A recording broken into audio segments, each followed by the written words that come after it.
म्हणजे विचार करा, शूद्र वर्णातील व्यक्तीने फक्त एक उपदेश दिला म्हणून त्याच्या तोंडामध्ये गरम आणि कानामध्ये गरम तेल ओतावे, असे या मनुस्मृतीमध्ये सांगितले गेलेलं आहे. काय बोलावं सांगा? मनुस्मृतीतील पुढचा श्लोक काय म्हणतोय ते थोडंसं पहा. जर एखाद्या शूद्र वर्णातील व्यक्तीने उच्च वर्णातील व्यक्तीचा अपमान केला तर त्या शूद्र वर्णातील व्यक्तीची जीभ कापावी, असं हा श्लोक सांगतो.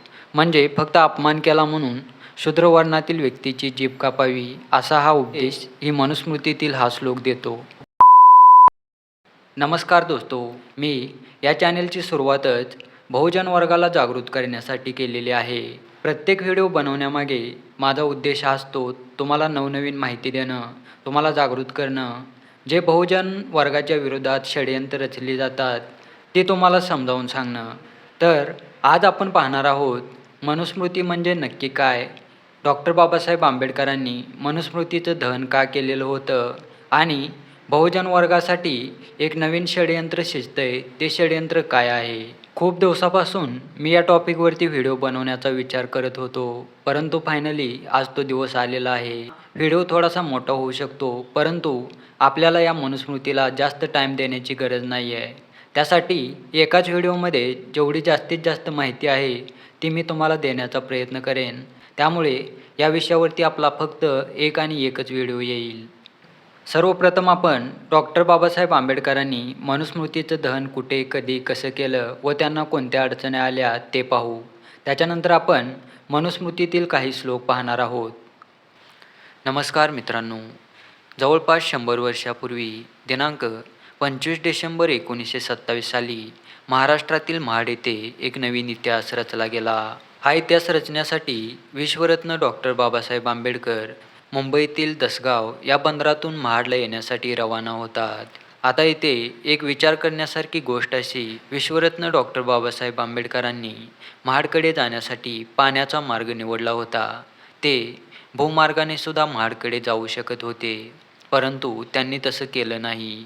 याच्यामागे कारण असं होतं, त्यांना माहीत होतं, जर त्यांनी महाडकडे जाण्यासाठी भूमार्गाचा पर्याय निवडला तर जागोजागी त्यांना उच्चवर्गीय सवर्ण वर्गाकडून विरोध होईल आणि त्यांचं जे महाडमध्ये कार्य आहे ते कार्य अधुरं राहील. त्यासाठी त्यांनी भूमार्गाऐवजी पाण्याचा मार्ग निवडला होता. फायनली विश्वरत्न डॉक्टर बाबासाहेब आंबेडकर महाडमध्ये पोहोचतात. जसा त्यांनी अंदाज लावलेला होता, जसा त्यांनी विचार केलेला होता, अगदी तसंच घडतं. महाडमधील ब्राह्मण वर्गाकडून विश्वरत्न डॉक्टर बाबासाहेब आंबेडकरांच्या त्या कार्याला विरोध दर्शवला जातो. परंतु यावेळी त्यांच्यासमोर स्वतः विश्वरत्न डॉक्टर बाबासाहेब आंबेडकर होते. ते कुणाच्याही विरोधाला घाबरणार नव्हते. कुणाच्याही विरोधामुळे ते त्यांचं कार्य अधुरं सोडणार नव्हते. ते त्यांच्या विरोधानंतरही जाहीररित्या मनुस्मृतीचं दहन महाडमध्ये करतात. इतिहासामध्ये कुणीही न केलेलं कार्य ते महाडमध्ये या दिवशी करून दाखवतात. परंतु इथे आपल्याला प्रश्न असे पडायला पाहिजेत, किंवा मला प्रश्न असे पडलेले होते की विश्वरत्न डॉक्टर बाबासाहेब आंबेडकरांनी त्यांच्या उभ्या आयुष्यामध्ये कित्येक ग्रंथ, कित्येक कादंबऱ्या, कित्येक कथा, कित्येक पुस्तकं वाचली असतील, परंतु त्यांनी मनुस्मृतीचं दहन का केलं? काय होतं याच्या मागचं कारण? त्यांनी जे कार्य केलं ते बरोबर होतं का? आजच्या या व्हिडिओच्या माध्यमातून समजून घेण्याचा प्रयत्न करूया. मित्रांनो, सर्वप्रथम आपण थोडक्यात मनुस्मृती म्हणजे काय हे समजून घेऊया. मनुस्मृतीची एक साधी व्याख्या करायची झाली तर मनुस्मृती म्हणजे दुसरं तिसरं काही नसून माणसामध्ये ब्राह्मण कसा श्रेष्ठ आहे हे सांगणारे एक ब्राह्मणी षडयंत्र. डॉक्टर बाबासाहेब आंबेडकरांनी लिहिलेलं संविधान माणसाला माणूस म्हणून जगण्याची शिकवण देतं, परंतु म्हणून लिहिलेली ही मनुस्मृती माणसामध्ये भेदभाव कसा करायचा, समाजामध्ये भेदभाव कसा करायचा याची शिकवण देतं. ते कसं तुम्हाला हा व्हिडिओ समाप्त होईपर्यंत समजून जाईलच. ज्या डॉक्टर बाबासाहेब आंबेडकरांनी 25 डिसेंबर 1927 साली जाहीररित्या या मनुस्मृतीचं दहन केलं होतं, त्याच मनुस्मृतीतील काही श्लोक पाठ्यपुस्तकात समाविष्ट करण्याचा मनुवाद्यांचा प्रयत्न सुरू आहे, जे की पूर्णतः चुकीचं आहे. परंतु अशा विषयावरती यांच्यासारखे प्राणी कधी व्हिडिओ बनवणार नाही आणि मनुस्मृती कशी चुकीची आहे, समाजासाठी धोक्याची आहे आणि बहुजन वर्गांसाठी ती कशी खतरा आहे हे कधी सांगणार नाहीत. परंतु यांच्यासारखे प्राणी ध्रुवराटी कसा चुकीचा आहे त्याला चुकीचा सिद्ध करण्यासाठी मात्र व्हिडिओ नक्की बनवणार. खेर इन जैसे चमचों से हम क्या ही उम्मीद कर सकते हैं. यासारख्या चमच्यांना फक्त चमचागिरीच करू द्या, आपण आपलं काम करूया. तर मित्रांनो, सर्वप्रथम आपण मनुस्मृतीचा थोडक्यात इतिहास समजून घेण्याचा प्रयत्न करूया. जवळपास 10,000 वर्षापूर्वी मनूने ही मनुस्मृती लिहिली आहे असं समजलं जातं. यामध्ये एकूण 12 अध्याय असून 2,784 श्लोक आहेत. बेसिकली या मनुस्मृतीमध्ये राज्यकारभार कसा करायचा, कोणी काय कार्य करायचं, एखाद्यानं जर अपराध केला तर त्याला काय शिक्षा द्यायची, असे कायदे कानून दिलेले आहेत. मनुस्मृती ही वर्णव्यवस्थेवर आधारित असून यामध्ये एकूण 4 वर्ण आहेत. त्यामध्ये ब्राह्मण, क्षत्रिय, वैश्य आणि शूद्र या 4 वर्णांचा समावेश होतो. तर आता जे मी तुम्हाला 4 वर्ण सांगितले, मनुस्मृतीनुसार त्यांचा जन्म कसा झाला ते आपण प्रथमतः पाहू. तर पहिला जो वर्ण आहे तो म्हणजे ब्राह्मण. ब्राह्मण या वर्णाची उत्पत्ती ब्रह्माच्या मुखातून झाली आहे असं मनुस्मृतीमध्ये सांगितलेलं आहे. आता एक विचार करा, असा तुम्ही कोणता प्राणी, असा कोणता एखादा माणूस पाहिलेला आहे का की त्याचा जन्म मुखातून झालेला आहे? जन्म कुठून होतो हे तुम्हाला सांगण्याची गरज नाही आहे. तर इथे जे या मनुस्मृतीमध्ये सांगितले गेलेलं आहे ते तुम्हाला बरोबर वाटतंय की नाही ते तुम्ही खाली कमेंट करून मला सांगू शकता. याच्यावरती माझं जर ओपिनियन द्यायचं झालं तर कोणत्याच माणसाचा जन्म हा मुखातून होत नाही. याच्यानंतर मनुस्मृतीतील दुसरा वर्ण म्हणजे क्षत्रिय. क्षत्रियाचा जन्म ब्रह्माच्या बाजूतून झालेला आहे असं मनुस्मृतीमध्ये सांगितले गेलेलं आहे. आता इथे पण तोच प्रश्न पडतो, कोणता असा प्राणी, कोणता असा माणूस आहे का की त्याचा जन्म बाजूतून होतो? याच्यावरती माझं ओपिनियन नाही असंच असेल. तुम्हाला याच्याबद्दल काय वाटतं तुम्ही खाली कमेंट करून सांगू शकता. मनुस्मृतीमध्ये हे जे बाजूतून जन्म झालेला आहे असं सांगितलेलं आहे ते बरोबर आहे की चुकीचं आहे ते खाली कमेंट करून नक्की सांगा. आता याच्यानंतर तिसरा वर्ण म्हणजे वैश्य. वैश्याचा जन्म हा ब्रह्माच्या भुजातून झालेला आहे असं सांगितले गेलेलं आहे. इथे पण माझा तोच प्रश्न आहे, भुजातून कुणाचा जन्म होतो का? त्याच्यानंतर चौथा जो वर्ण आहे तो म्हणजे शूद्र.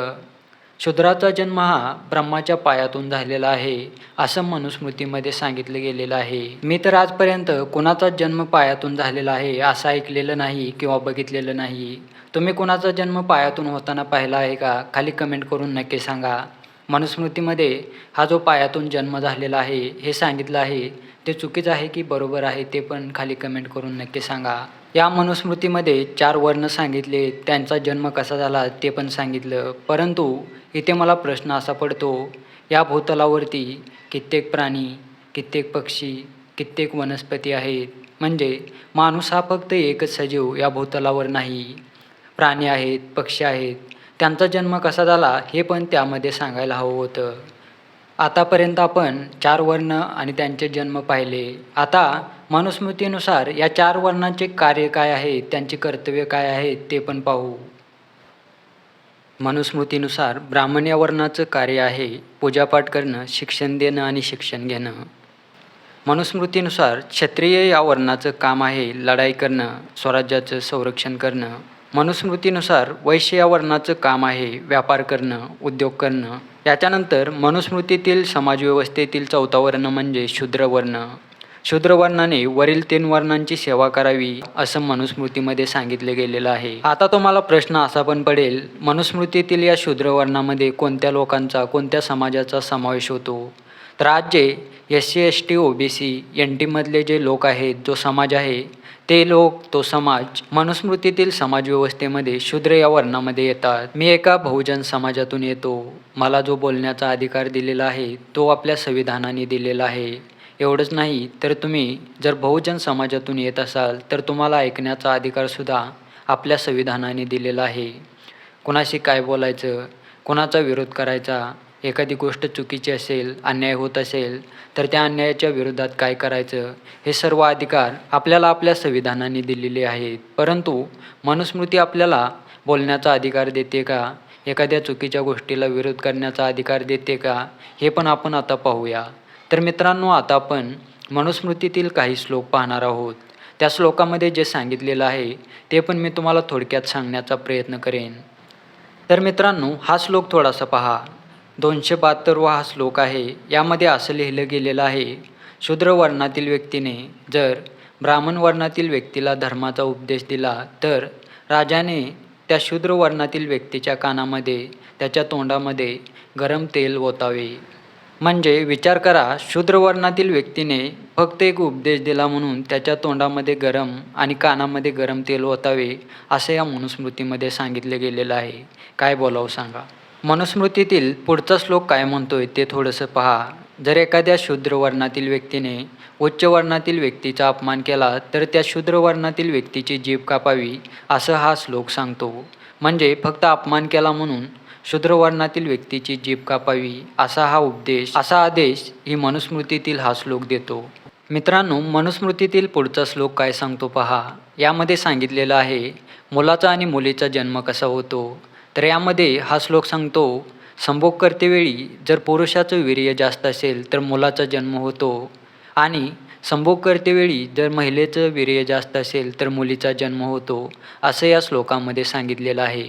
परंतु मुलीचं किंवा मुलाचा जन्म होणं किंवा त्यांचं लिंग डिसाईड होणं हे वीर्याच्या क्वांटिटीवरती नाही तर क्रोमोझोमच्या टाईपवरती डिसाईड होतं. म्हणजे कुणाचं वीर्य जास्त आहे, कुणाचं वीर्य कमी आहे, यापेक्षा क्रोमोझोमचे टाईप काय आहेत यावरती डिसाईड होतं. थोडक्यात जर सांगायचं झालं तर XX क्रोमोझोम एकत्र आले तर मुलगी होते आणि जर XY क्रोमोझोम एकत्र आले तर मुलगा होतो. तर ते कसं तुम्हाला समजून घ्यायचं असेल तर वरती आय बटनवरती मी एक व्हिडिओ पिन करतोय, त्याच्यावरती क्लिक करा आणि समजून घ्या मुलगा किंवा मुलगी कशी डिसाईड होते, त्यांचं लिंग कसं डिसाईड होतं. मनुस्मृतीतील हा पुढचा श्लोक काय म्हणतो ते पहा. स्त्रियांचा स्वभावच पुरुषांना दोष लावणं हा असतो. स्त्रिया कामुक असतात, त्यांचा स्वभाव कामुक असतो. त्यामुळे पुरुषाने कधीच स्त्रियांसोबत एकटं झोपू नये. जरी स्वतःची आई, बहीण किंवा मुलगी असली तरी त्यांच्यासोबत एकटं कधी झोपू नये, कारण आपली इंद्रिये आपल्याला कधीही धोका देऊ शकतात, असं या श्लोकामध्ये सांगण्याचा प्रयत्न केलेला आहे. याच श्लोकामध्ये नाही तर जागोजागी स्त्रियांचा अपमान करण्याचा, त्यांना कमी लेखण्याचा प्रयत्न या मनुस्मृतीमध्ये केला गेलेला आहे. याच्यानंतर पुढचा श्लोक काय म्हणतो ते पहा. धन, कुटुंब, कर्म, आयु आणि विद्या यामध्ये विद्या ही सर्वश्रेष्ठ असल्यामुळे 10 वर्षाच्या ब्राह्मण मुलाला 100 वर्षाच्या क्षत्रियाने आपला पिता समजावे. आपल्या घरामध्ये शिकवलं जातं वडीलधाऱ्या माणसाचा कायम आदर करावा. परंतु इथे मनुस्मृतीमधला हा श्लोक सांगतो 10 वर्षाच्या ब्राह्मण मुलाला 100 वर्षाच्या क्षत्रियाने आपला पिता समजावे. म्हणजे जागोजागी ब्राह्मण कसा श्रेष्ठ आहे इतर वर्णापेक्षा, हेच या मनुस्मृतीमध्ये जागोजागी सांगितलेलं आहे. आता जे मी तुम्हाला काही श्लोक सांगितले हेच नाही तर याच्यापेक्षा कित्येक सारे श्लोक आहेत जे मी तुम्हाला सांगायला गेलो ना, मला वाटते आठवडाभराचा एक व्हिडिओ बनेल. त्यासाठी मी प्रत्येक श्लोक काउंटर करणार नाही किंवा तुम्हाला सांगणार नाही. याच्यापेक्षा पण भयानक असे श्लोक या मनुस्मृतीमध्ये भरलेले आहेत आणि त्यामुळेच डॉक्टर बाबासाहेब आंबेडकरांनी या मनुस्मृतीचं दहन केलं होतं. त्यांनी जे केलं ते एकदम बरोबरच होतं असं मला तरी वाटतंय. पण मला असं का वाटतंय, विचार करा 10,000 वर्षापूर्वी या मनुस्मृतीची निर्मिती केली गेलेली आहे. बहुजन वर्गाला शिक्षणापासून वंचित ठेवलं गेलेलं आहे. प्रत्येक कायदा त्यांच्या विरोधात आहे. त्यांना शिक्षणापासून वंचित ठेवलेलं आहे. त्यांना वेगवेगळ्या स्वातंत्र्यापासून वंचित ठेवलेलं आहे. त्यांना समाजात माणूस म्हणून जगण्याचा अधिकार दिलेला नाही आहे. बहुजन वर्गाला स्वातंत्र्य, अधिकार, हक्क मिळवून देण्यासाठी नवीन राज्यघटनेची निर्मिती केली. त्यालाच आपण संविधान असं म्हणतो. त्यामुळे आज बहुजन वर्गातील लोक आहेत ना, ते शिक्षण घेत आहेत, जागृत होत आहेत आणि वेगवेगळ्या क्षेत्रामध्ये स्वतःची प्रगती करत आहेत. त्यांचं जे कुटुंब आहे ना, त्या कुटुंबाच्या प्रगतीमध्ये योगदान देत आहेत. आणि जर विचार करा, या मनुस्मृतीप्रमाणे जर आपल्याला वागवलं जात असतं, आपल्याला जर शिक्षणाचा अधिकार नसता, तर आपल्या पिढ्या, पाठीमागच्या पिढ्या किंवा आपल्या पुढच्या येणाऱ्या पिढ्या शिक्षणापासून वंचित राहिल्या असत्या. या व्हिडिओमध्ये आज जे मी 7-8 श्लोक सांगितले त्याच्यावरून तुम्हाला अंदाज आला असेल मनुस्मृतीतील श्लोक पाठ्यपुस्तकामध्ये समाविष्ट व्हायला हवेत की नाही, मनुस्मृतीतील श्लोक विद्यार्थ्यांना शिकवायला हवेत की नाही.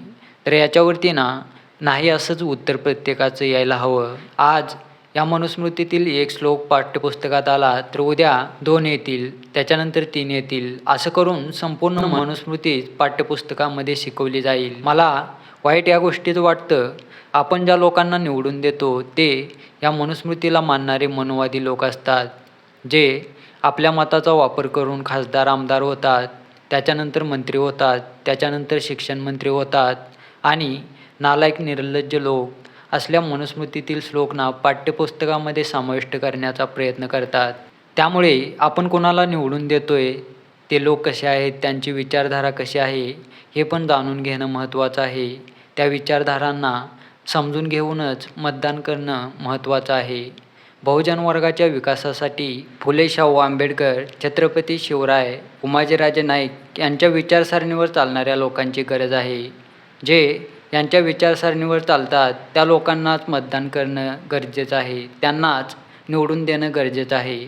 कारण तेच लोक आपल्या बहुजन वर्गाच्या अडचणी सोडवण्यासाठी प्रयत्न करू शकतात, समस्या सोडवण्यासाठी प्रयत्न करू शकतात, बहुजन वर्गाच्या विकासासाठी प्रयत्न करू शकतात. तर मित्रांनो, अशा पद्धतीने आपण या एकाच व्हिडिओमध्ये ही संपूर्ण मनुस्मृती काय होती, त्याच्यातील श्लोक काय आहेत आणि जे आता पाठ्यपुस्तकामध्ये या मनुस्मृतीतील श्लोक समाविष्ट करण्याचं षडयंत्र चालू आहे, ते कसं चुकीचं आहे हे समजावून मी तुम्हाला सांगण्याचा प्रयत्न केलेला आहे. भेटूया आपण पुढच्या एका नवीन व्हिडिओमध्ये. तोपर्यंत स्वस्त राहा, मस्त राहा, मजेत राहा. चॅनलवरती जर नवीन असाल तर चॅनलला सबस्क्राईब करा.